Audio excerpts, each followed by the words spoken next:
Welcome to the University of Michigan Dentistry Podcast Series, promoting oral health care worldwide.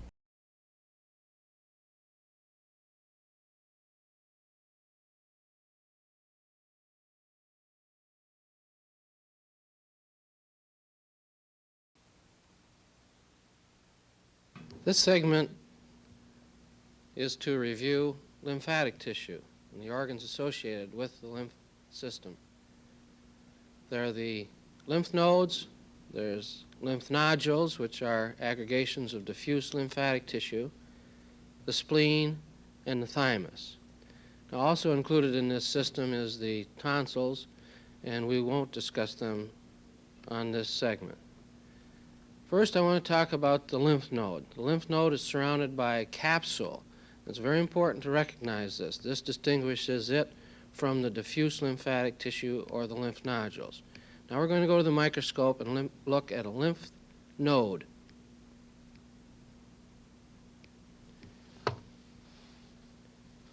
At the center of the node is the hilum, and this is connective tissue stroma.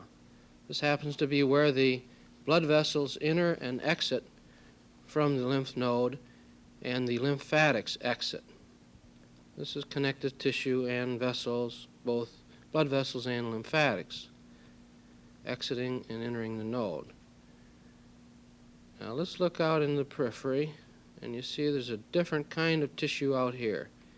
This lymph node then has a medulla. The medulla's here, and a cortex on the outside. Now notice the capsule, the connective tissue capsule, on the periphery of this node. The node is a lima bean-shaped object surrounded by a connective tissue capsule. It has a cortex with these thousands and thousands and millions of small cells of the lymphatic system, and then we have the medulla here. Now at medium power, let's again look at this lymph node. This is on the periphery of the node, the capsule to the left, the connective tissue capsule, and medullary tissue. Notice the thousands and thousands of small cells. Really, most of these, all you see is the nucleus of the cell. There's a subcapsular sinus right here, underneath the capsule, between the capsule and the majority of the medullary tissue. The lymphatics coming to this gland approach the periphery of the capsule and enter on the periphery. Then they filter through the gland, the lymph fluid itself, and exit at the hilum. Now notice how this lymphatic tissue is arranged. It's arranged in centers. This is called a germinal center, and there's less cells in the immediate area here in the center, and then there's more cells on the periphery. Let's scan around and see if we can see some more germinal centers. There's one right here. You see how it's arranged? Now, let's go towards the hilum. There's connective tissue, cords that bring in the vessels and the veins into this area. And you see here's some major vessels entering and exiting. And it's the hilum area where the efferent lymphatics exit from the gland. So I think that's enough for the lymph node. Remember, it has a capsule, and it's arranged with medullary tissue here, and then on the periphery we have the capsule.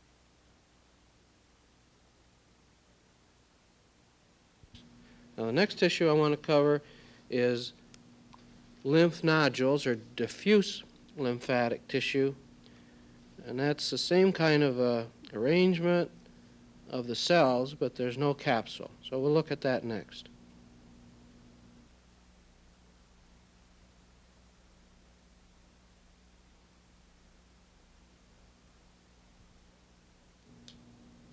throughout the GI tract, there's many times aggregations of lymphatic tissue. Now in the lamina propria here, we see a lot of blue stained cells. These are individual lymphocytes migrating through the lamina propria and then through the epithelium. This happens to be a section of ileum. All along the digestive tract, we're going to find lymphatic tissue.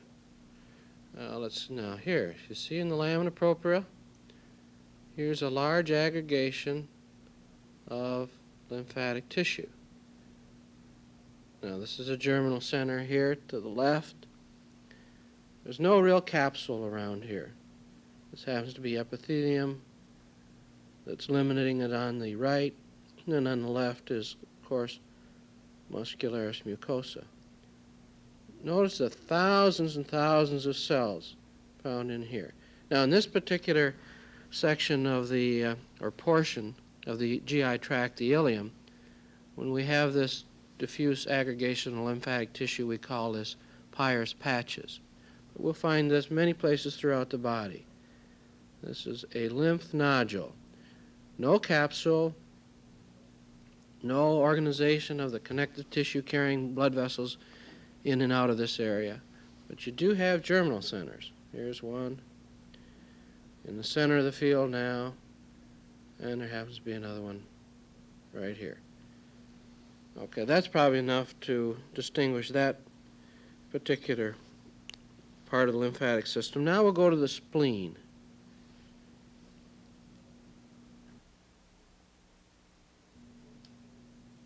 The spleen is unique in that it doesn't have lymphatics, but it has lymphatic tissue in it. Notice here's a couple germinal centers in this field. It's really a huge reservoir for blood. And we have two areas in the spleen. We have the lymphatic area and we have the sinusoidal area. Now in real life specimens, the aggregations here of this lymphatic tissue appear white, and that's called the white pulp. And the other areas that surround the rest of the field are nothing more than vascular sinusoids full of blood. And of course that appears red, and that's called red pulp. Now notice a good capsule, good thick capsule on the spleen. There's a lot of elastic tissue in this capsule. In areas of hemorrhage or when the body needs more blood, the spleen actually can contract, and it serves as a reservoir for blood for the rest of the body. Here's some more of the white pulp, and most of this is red pulp. Now, one thing unique about the areas of the lymphatic tissue in here, we'll always find an artery associated with that. It's called a central artery. Many times it's a little eccentric from the center. I want to show you one of those at higher power. This is a area of white pulp. Notice the artery right in the little off to the center of this area. These germinal centers perform the same function as the germinal centers that we found in the lymph nodes and the lymph nodules. Now in the periphery here we have the red pulp, and you can see these vascular channels full of blood, giving an appearance, red appearance. I want to show you a higher power of these sinusoidal areas in the red pulp of the spleen. We have blood in the sinusoids. And notice the character of the sinusoidal lining cells. Many of these are phagocytic. They are a little larger than usual endothelial cells. Let's look around. This is some that's somewhat longitudinal cut, and I think we can see, here we are, several here that are cross-cut, splenic sinusoids. Now in the areas surrounding these we have many phagocytic cells. Perhaps you can see the granular nature of some of these macrophages, phagocytic cells. This is one way that the blood has of conserving iron. is for the worn-out red blood cells somehow are sensed and are phagocytized by the spleen, and it's one way the body has of conserving iron. So the spleen has many functions besides just a storage of blood. These are cross-cut splenic sinusoids in the red pulp.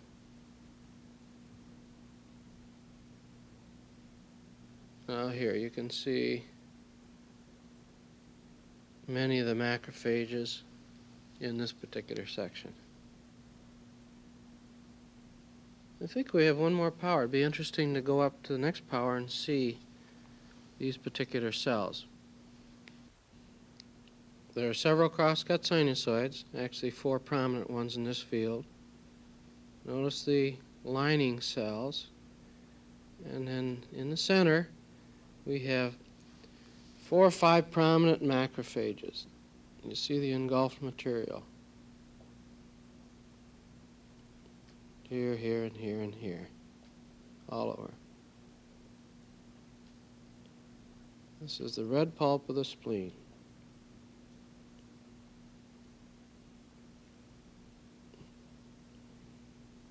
Vascular area, the sinusoid to the right, and then there's connective tissue and a stroma of macrophages and other cells found on the periphery. Another cross-cut splenic sinusoid. Okay, now we'll go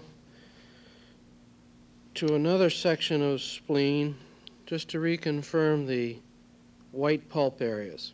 We've seen the histology and morphology of the red pulp. I'd like to reemphasize the areas of the white pulp now.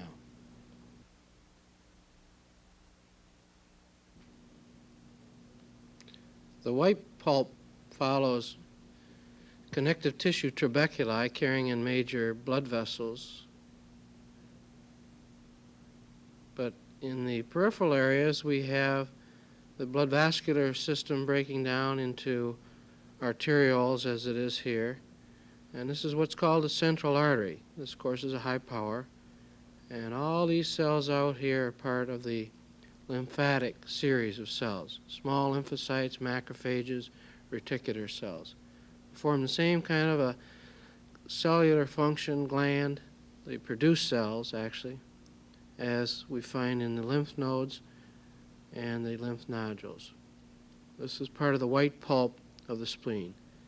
Thousands and thousands of small cells, strong nuclei appearing in little cytoplasm, in addition to the regular reticular cells, macrophages, and plasma cells. White pulp of the spleen. Now I want to show you some distinguishing characteristics of the thymus.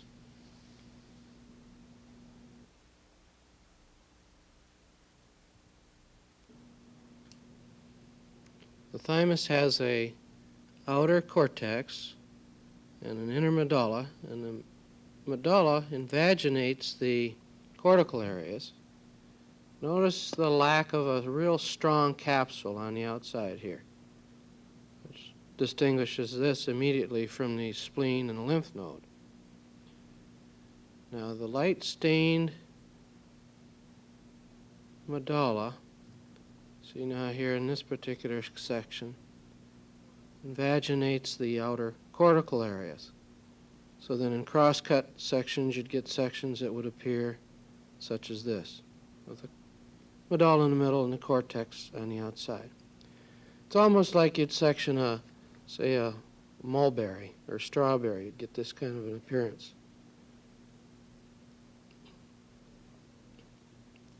Little capsule, good areas of many, many cells in the periphery. That gives you the dark basophilic appearance, and then a less staining appearance of the medullary area. Now we'll look at this at higher power. There's a thin capsule on the right, the cortex with thousands and thousands of thymocytes. That's the predominant cell in the thymus. They look just like lymphocytes, small lymphocytes. And here we have the medullary tissue.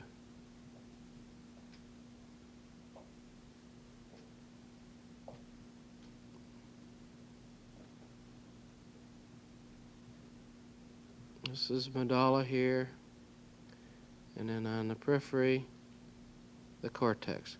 I want to show you some other distinguishing features of the thymus, particularly these hyaline-like bodies that we see right here in the center of the field. These are called thymic corpuscles or Hassel's corpuscles. In order to get a good detail on those, we'll go to the next power. Here are 4 thymic corpuscles in the center of the field. There's some artifact here in this one here below where the knife blade cutting the section has moved these hardened objects to the side. But notice they're concentric in shape. They're formed of dead cells in the thymus. These, of course, increase with age.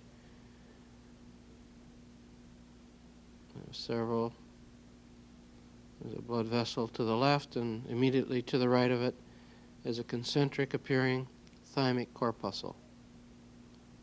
And here's several in here.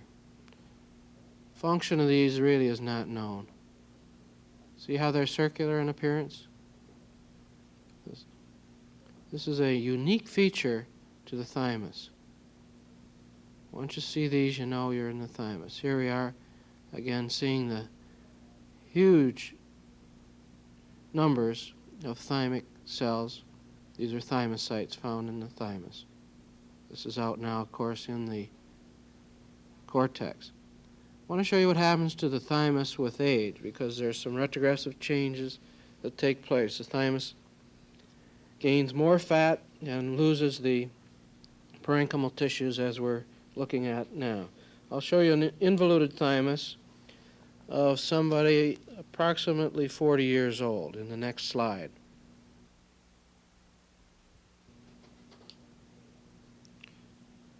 This is an involuted thymus. Notice all the fat adipose tissue. It's infiltrated the parenchymal tissue of the thymus. The loss of all the thymocytes and really the integrity of the medullary cortex distinction. There's big thymic corpuscles here. We'll scan around. And very little parenchymal tissue left. Notice the large amounts of fatty tissue.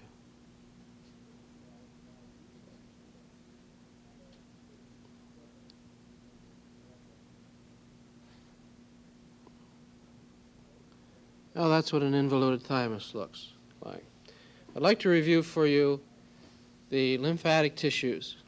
One distinguishing characteristic is the large numbers, the heavy aggregation of cells that we have in this lymphatic tissue. In most of these cells, the nucleus is the largest component. You have very little cytoplasm. So we have very basophilic appearing areas. In fact, in many situations, you can look at the tissue grossly with the naked eye and see the lymphatic tissue. There's several distinguishing characteristics of each of these, and I'd like to review those for you. Now, the lymph node has a good capsule on the outside. It's in the outer peripheral areas that the lymphatics come to the lymph node. Then there's a hilum area where the blood vessels enter and exit the lymph node, and the exiting lymphatics exit, the efferent lymphatics. There are large numbers of germinal centers, and this is a prominent situation found in the lymph node. Now, if we take a lymph node and delete the organization of the hilum and the capsule and the trabecula that course through the center of the lymph node, we have diffuse lymphatic tissue or lymph nodules. The spleen has a very thick capsule. It actually doesn't have lymphatics itself, but it is composed of lymphatic tissue, and this is the white pulp. In the peripheral areas of the white pulp, we find germinal centers, and one of the characteristics of these germinal centers, we find a central artery there. In the remainder of the spleen is the red pulp. We showed you the sinusoids in the red pulp, and the stroma, the macrophages and fibroblasts and other connective tissue cells that we find in the stroma. The cells lining these sinusoids, many of them are macrophages themselves. The thymus is another lymphatic tissue. It's unique in that it has a small capsule, very thin capsule, and an anastomosing medulla that invaginates the cortical areas and gives it a unique appearance. Another unique appearance of the thymus, of course, is the thymic corpuscles, various eosinophilic, concentrically appearing hastles or thymic corpuscles. One lymphatic tissue that we did not cover, of course, was the tonsils. This concludes our discussion of lymphatic tissue.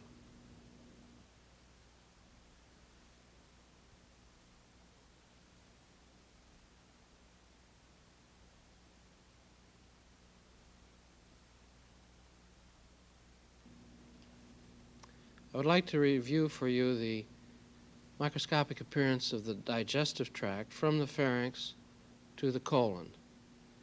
We'll pay particular emphasis to the epithelium that lines the digestive tract. We'll take it from the esophagus, high esophagus, low esophagus, stomach, small intestine, and colon. Now I want to show you a low power section of high esophagus. High esophagus has skeletal muscle in the muscular portion of this tube. And the epithelium is lined by stratified squamous epithelium. Here we are, epithelium to the left. There's also some mucus glands, as we see in the middle of the field here. You can see the typical epithelium, stratified squamous epithelium. It's moist, it's not keratinized. Now down in here in the muscular area is skeletal muscle. Now here's a good section of skeletal muscle cut in cross-section and longitudinal. Now up to the next power. This is a high power section of the epithelium of the esophagus. You see the flattened cells on the surface. This is a stratified squamous epithelium. And let's come down in here. Here's our typical mucus glands with the flattened nuclei against the basement membrane.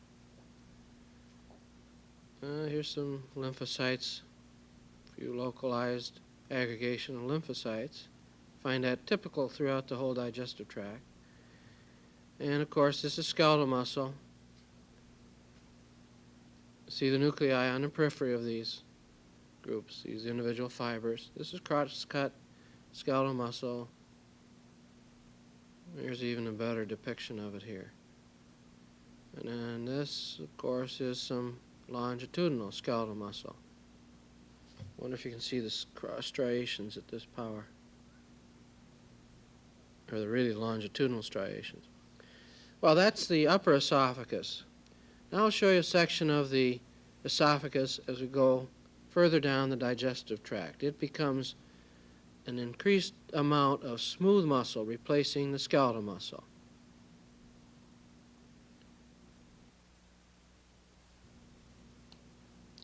This is the same power as we had before, showing you lower esophagus. This is the epithelium, a stratified squamous moist, non-keratinized type of epithelium. And let's see what kind of muscle we have here. That smooth muscle. Longitudinally cut. And here's some. Now we're getting more of an organization of the bundles of the muscles. So we're going to eventually, as we come into the lower areas of the digestive tract, have a real organization of the muscle layers into a inner circular and outer longitudinal area. I want to show you a higher power of this smooth muscle. It looks like it's pretty well organized here. This is longitudinally cut smooth muscle. All you see is a spindle-shaped nuclei. The outline of the cytoplasmic membrane is very indistinct. And I think over here, yeah, here's some cross-cut smooth muscle. Just the nuclei. That's all it appears. Little connective tissue stroma between these groups. And here's something that's kind of unique. This happens to be a sympathetic nerve plexus.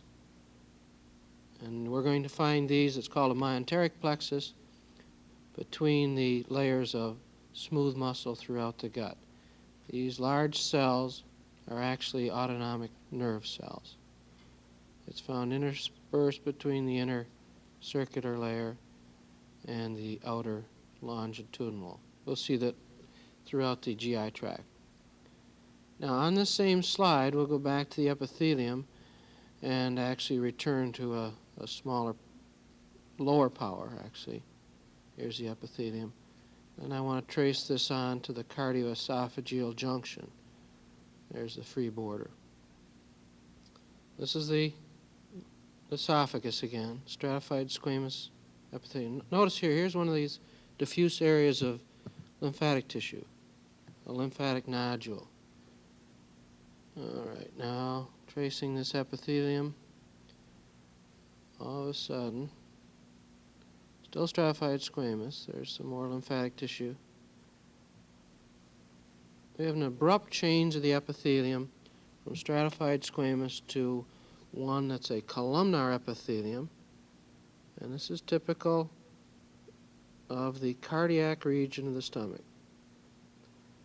This happens to be all tall columnar mucus cells. A lot of lymphocytes in the lamina propria. Okay, I think it's probably appropriate that we change power, or at least look for a more typical area of a gastric crypt. This is the cardiac portion of the stomach, and these are mucus cells. They're on the epithelium, and actually even down in here where we have the branching of these crypts, we've got mucus cells down in here. Now this is the so-called gastric pit, then there's a neck. Because this is a branched tuboalveolar gland, we have a lot of cross-cut sections down in here. This is all epithelium, and then there's a core of connective tissue, of course.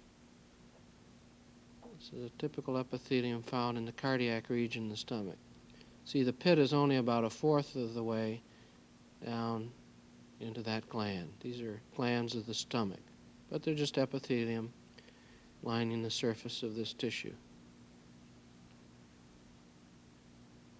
Now I want to show you the main body of the stomach, the epithelium that lines that.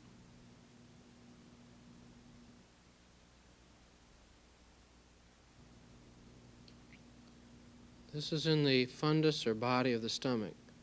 It's really necessary to scan these sections quite a bit to find a typical area of the epithelium so that you can see the outline and description of the pits. These are the invaginations of the epithelium. Then there's a neck area.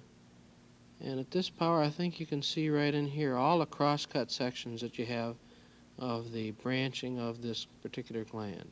I want to go to another power now. We've moved to another section. The lumen is on the right. That's mucin that's on the top of the cells, the epithelium here. This shows the tall columnar cells of mucus cells that are in the pit of this stomach. Now about halfway down, we have the neck of the stomach, and then you see all the cross-cut sections here of this branching gland. Now I want to show at a higher detail for you the different kinds of cells that we have in this gland. This is the lumen over here to the right, and this shows you the typical tall mucus-secreting cells of the stomach. Then there's the neck area where the cells become shorter. They're called mucus neck cells. And then down when the gland starts to branch, we're going to have several kinds of cells. Some are going to have granular cytoplasm, as we see these cells in the center of the field. See the granules. Now that's the chief cell. And then there's going to be other rounded cells that are big.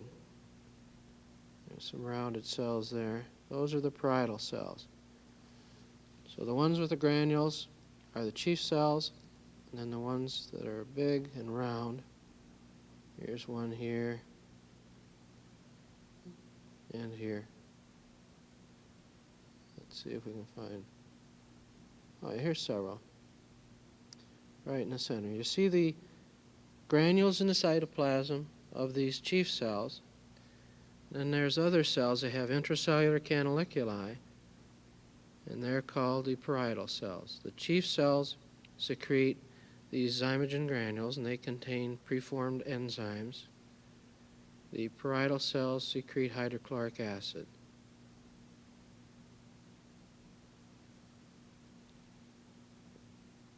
And here's a bunch of chief cells. See the eosinophilic zymogen granules? Let's see if we can find some more good parietal cells. Big, large, pyramidal-shaped cells are the parietal cells. We've shown you the typical cells found in the main part of the stomach. These are the surface columnar mucus cells, and there's smaller cells that are the mucous neck cells, and then the two other prominent cells found in the branching crypts of the stomach. And this is the parietal cell that secretes hydrochloric acid, a big round pyramidal cell, lightly stained, and the chief cell, which secretes zymogen granules, and you see the characteristic eosinophilic cytoplasm, apical cytoplasm of these cells. There's another cell found in the stomach that stains very well with silver, and that's the arginophin cell. And we didn't show you that, of course. Now I'd like to show you the area of the stomach called the pyloric region. It has a unique type of epithelium.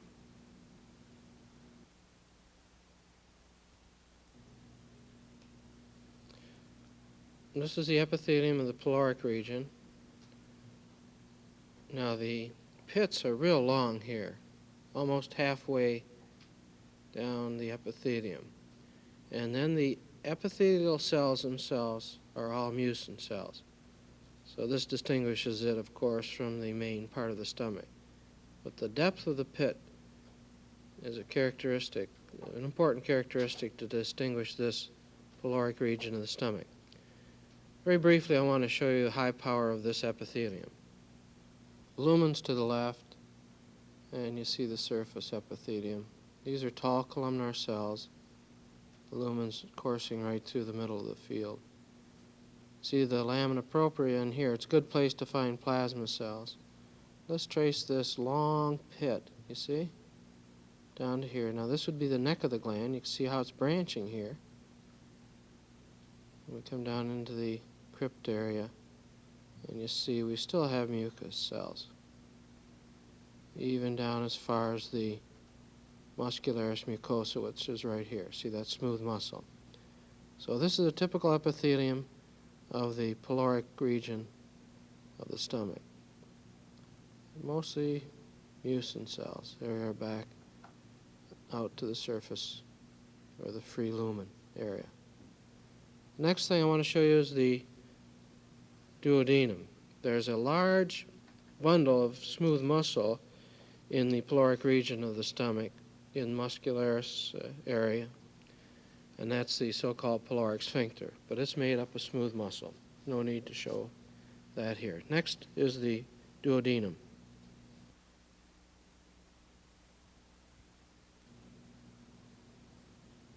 The epithelium of the duodenum is in the middle of the field. There's debris and mucin on the right, then the epithelium, then there's muscularis mucosa, and then you see there's some submucosal glands here. And these are mucus glands. Muscularis is over here, muscular coat. This is submucosa, muscularis mucosa, and then the epithelium. These are mucus glands, and they're typical of the first part of the small intestine. They're called Brunner's glands, or duodenal submucosal glands. I want to take a closer look at the epithelium now of this first part of the small intestine. The epithelium in the first part of the small intestine is the same as found in the second and third parts, the jejunum and the ileum. Just for clarity, I've switched to a section of jejunum to show you the orientation of the villi. That's this area on the luminal side, and then the crypt area.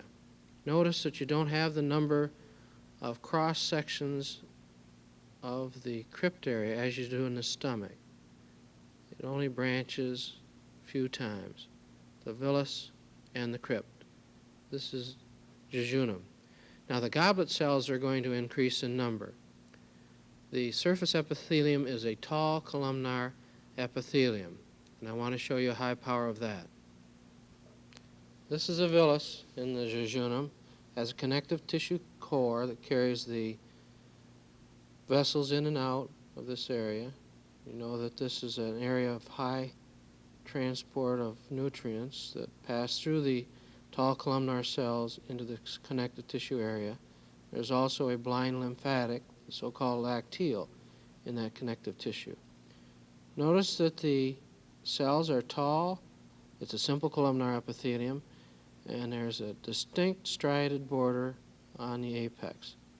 That's caused by microvilli at even height, tall columnar cells.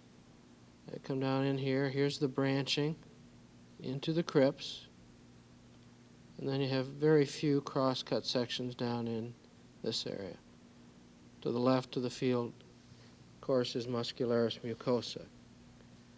Several goblet cells are found here. There's also a unique cell found in the crypt area, basement area of the crypts. That'll be the Paneth cell. That you can tell from the bright eosinophilic granules in the apical cytoplasm.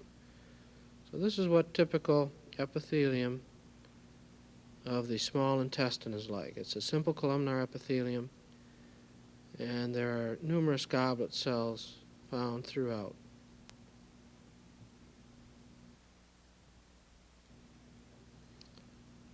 Now in the ileum, which we are showing here, same kind of surface epithelium. See the core of this villi, or villus, and as we proceed down the digestive tract from the duodenum to the colon, we have an increase in the number of goblet cells. These are these faint staining apical cytoplasm that you see, the rounded areas. We still have the tall columnar cells. This is ileum. Now I want to show you a section of colon. Colon is the name given to the large intestine. The surface epithelium has no villi. It's just one straight crypt. And perhaps at this power you can see the high concentration of mucin goblet cells. This is a higher power of a base of a crypt of Lieberkühn, of an intestinal crypt. Tall columnar cells, and you'll notice that there is a high concentration of the mucinous goblet cell. Now in review, we've stressed primarily the surface epithelium of the digestive tube because it's unique to each of the areas. We saw in the esophagus, it was stratified squamous, moist epithelium. There were skeletal muscle in the upper third, merging into a muscular coat of smooth muscle in the lower third of the esophagus. The stomach, we showed you three parts: the cardiac region, the fundic or main region of the stomach, and the pyloric region. It's unique in that it has pits, and then there's a branch tuboalveolar gland, so that in the crypt area there's many cross sections of the gland itself, of the surface epithelium. The duodenum is unique in that it has a simple columnar epithelium, tall columnar cells with a striped cuticle or striated border. In the submucosa, we find mucus glands. These are Werner's glands. Going on through the small intestine, we still retain the simple columnar morphology of the epithelium. However, the goblet cells do increase. The epithelium is arranged so that there is a villus and crypts, but the crypts are not as cross-cut. There's not as many seen in cross-cut section as in the stomach. Now in the colon, we have a simple crypt, a test tube-like crypt of Lieberkuhn, and we have an increased number of goblet cells in the epithelium. That completes our review of the digestive system. You've been listening to a presentation from the University of Michigan School of Dentistry, which is dedicated to supporting open learning and open educational resources. This recording is licensed under the Creative Commons. It may be reused and redistributed for nonprofit use. Please attribute materials to the University of Michigan School of Dentistry and redistribute under this same license. For more information on how this and other University of Michigan School of Dentistry recordings may be used, visit www.dent.umich.edu/license.